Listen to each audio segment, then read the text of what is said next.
8-9 अप्रैल को अहमदाबाद, गुजरात में कांग्रेस का 2 दिवसीय अधिवेशन संपन्न हुआ। उत्तराखंड कांग्रेस की मुख्य प्रवक्ता गरिमा मेहरा दसौनी ने इसमें बतौर एआईसीसी सदस्य भाग लिया।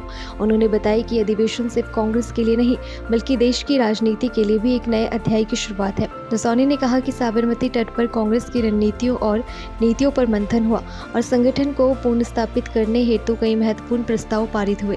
न्याय पद संकल्प संपन्न संघर्ष नारे के साथ आयोजित ये अधिवेशन सामाजिक न्याय और संवैधानिक मूल्यों की रक्षा के कांग्रेस के संकल्प को दर्शाता है।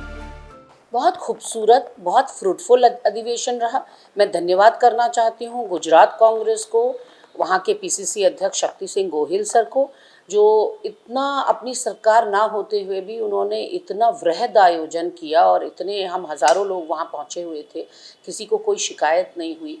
और अधिवेशन में भी जिस तरह का अमृत निकलता है मंथन के बाद, समुद्र मंथन के बाद, उस तरह की बातें निकल कर आई। कई महत्वपूर्ण प्रस्ताव पारित हुए और कांग्रेस की नीतियों पर, कांग्रेस की आगामी भविष्य की रणनीतियों पर व्यापक विमर्श हुआ।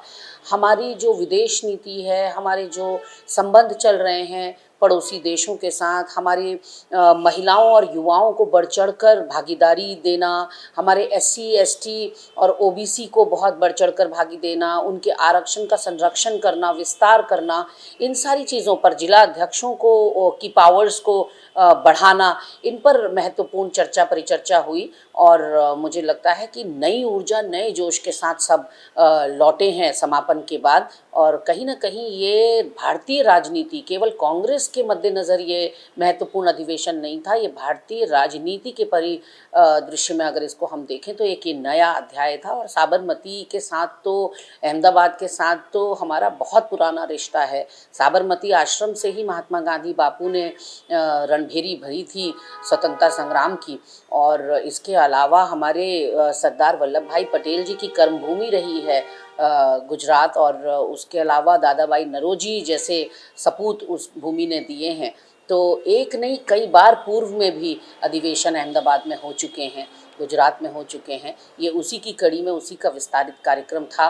और मुझे लगता है कि एक जो संवाद स्थापित हुआ है केंद्रीय नेतृत्व में और एआईसीसी मेंबर्स में, वो अपने आप में बहुत फ्रूटफुल था और बहुत लाभकारी कांग्रेस के लिए था। हमें आगे कैसे बढ़ना है, कैसे प्रदेशों में अपने आप को पुनर्स्थापित करना है, भारतीय राजनीति में आज का क्या परिवेश चल रहा है, इन सब पर बातें हुई और बहुत कमाल का अधिवेशन रहा। डाउनलोड करें देवभूमि इनसाइडर।